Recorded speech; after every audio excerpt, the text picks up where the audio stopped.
मी तुम्हाला ब्रायडलच्या नवीन नवीन आलेल्या आपल्याकडे साड्या दाखवतो। हे साड्या प्युअर असं सॉफ्ट सिल्क मध्ये आपल्याकडे साड्या अवेलेबल आहेत आणि या साड्यांचे पहिल्यांदा कलेक्शन बघून घ्या। एकदम भारी अशी हाय क्वालिटी मधल्या कलर आपल्याकडे अवेलेबल आहेत हे साड्या। चला तर मी तुम्हाला एक साडी ओपन करून दाखवतो।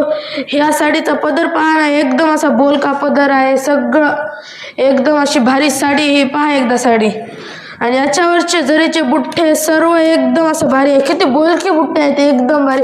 चला तर मी तुम्हाला एक दुसरी साडी दाखवतो। दाखव बरं नीट साडी। ही एकदम अशी गुलाबी कलर मध्ये बोलकी साडी आहे, सर्व याचा काठ पदर मतलब याचा पदर ते सर्व एकदम छान आहे, याचे बुट्टे सर्व एकदम म्हणजे मस्त ब्रायडल आहे, खूप छान लुक देणार। आणि तुम्हाला जर अशा नवीन नवीन साड्यांचा आनंद घ्यायचा असेल तर कुठे लागते, मानसपुरी ड्रेसेस लोहा। मानसपुरी ड्रेसेस लोह्यामध्ये येऊन तुम्हाला असे नवीन नवीन ब्रायडलचे एकदम भारी असे लुकच्या साड्या घ्याव्या लागतात। धन्यवाद।